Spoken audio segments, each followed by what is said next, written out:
A few minutes ago, we did a video on the first year of the S197, 2005.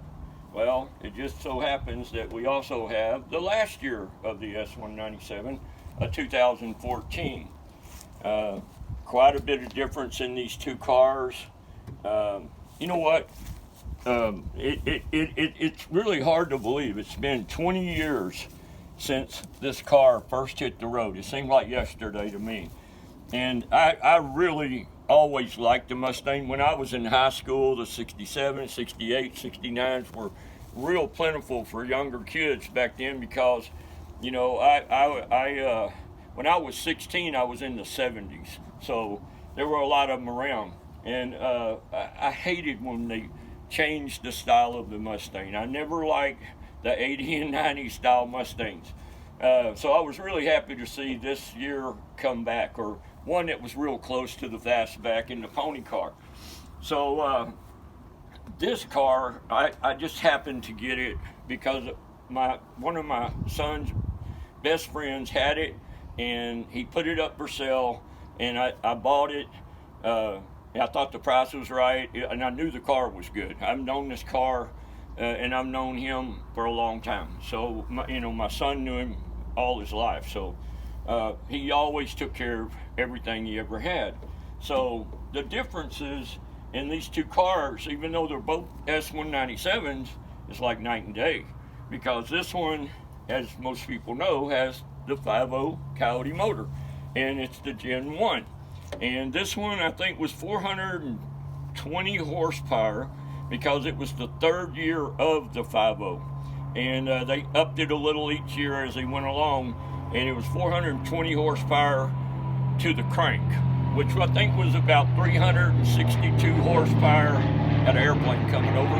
362 horsepower to the rear wheels or something like that. I have the dyno sheet, but I forgot what it was. So, when I got the car, it was bone stock. I mean, stock everything. Jordan never touched anything on this car. And other than taking good care of it, changing the oil, and just basically taking care of it. So the first thing I did after I drove it, and it ran really good, but I wanted to, do them, everybody does, the few things that are available for it without spending a lot of money. And you always spend a lot of money. There's just no way around that. But so the first thing I did is I put the JOT cold air intake on it. I put 47 injectors in it. I tuned it for E85 and 93 and drove it like that, and for I guess about, 6 months, 7 months, a year. And then I decided I wanted to put a clutch in it. I did not like the stock clutch that it had in it. Plus, it had 78,000 miles when I bought it. So, 100,000 miles is usually about the time you're going to need to change your clutch anyway. And I haven't driven it much. It only has like 80,000 miles on it now. But I went down and I put a McLeod clutch in it. And I let, it's the 1,000 horse clutch, the RST. I let Hell Horse do the work for me. And Hell Horse is like right around the corner from me. They moved in about a year ago, and man, you throw a rock and hit them from here. So I was really happy about them moving so close to my house. And I put an aluminum drive shaft on it, and I put a shark throw shifter on it. And it is right now, it is 410 rear wheel horsepower, and I think it's 398 on torque. It has the 331 or 6 gears in the back end. I always forget which one it is. And the 6-speed manual transmission. The 05 has the 355 and the 5-speed manual transmission. And basically, if you're talking racing, you're only talking about, like that one, you're talking 4, and on this one, you're talking 5 gears because the last gear is overdrive. And you're not going to get anything or much out of that, probably, if you go there. So this car here is the last year of the S197, and that one is the first year of the S197. When I got the car, it already had been lowered. Jordan lowered it, and he put the 20-inch rims on it. I love the 20-inch rims. They sure look good. They're not great for racing, but they look really good. And it has the cloth interior. It's just the basic GT with the cloth interior. I haven't deleted anything or done anything inside at all. It's still just solid, you know, just stock. I did put the racing stripes on it. There's a guy over in Katy that does that. $240 to put the racing stripes on.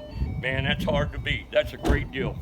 And it had already had the windows were already tinted, and it had the Bora exhaust on it.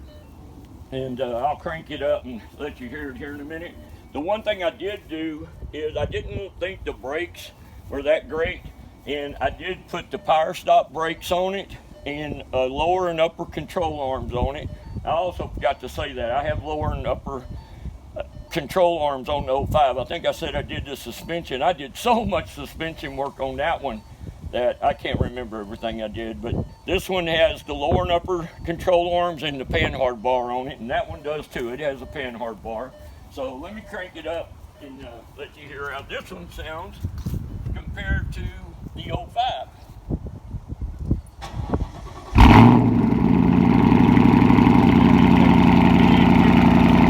This car and the 05 because of the cams in the Pro Charger, but it still has a great sound. And the one thing I like about the Bora or Axleback is you don't get that drone. The great car, the 05, man, those Flowmasters, it has a drone that you don't even think about listening to the radio. It's so loud. You either have to be running at 4,000 or 35 to 4,000 RPMs or 1,500 RPMs. So, but this one you can hardly hear the exhaust if you have the windows up. Rolling down the freeway, it's nice and quiet. Where the 05 is a little bit more radical on that side. So 20 years of the S197, the first year, the last year. I wish that they had a kept on, because I'm afraid Mustang is going to outprice the car to where young people can't go and buy the car anymore. Just this morning I heard that the starting price is $60,000 for a GT. Hard to believe. This one was, I think, 30 something thousand was what this one cost, and now they're $27,000 more. That's a lot of money, and it probably will raise up when things get better and things come down a little bit as far as our cost of living. I'm afraid these cars are going to really go up because the new ones are so high, and it's going to be very difficult for people to buy them. That was one of the cool things about these cars was, you could go buy one 5, 6, 7 years old for, $10,000, $12,000, $15,000. I don't know if that's going to last or not, but I love the S197s. I think it's the best years of the new Mustang. And I'm certainly not saying anything bad about the new ones, because I think they're all really beautiful cars and great cars. But these are my favorite years. So thanks for watching. And one more thing, this car, I call it Sundown, or Showdown, I mean. And have a great day, and we will catch you on the next one.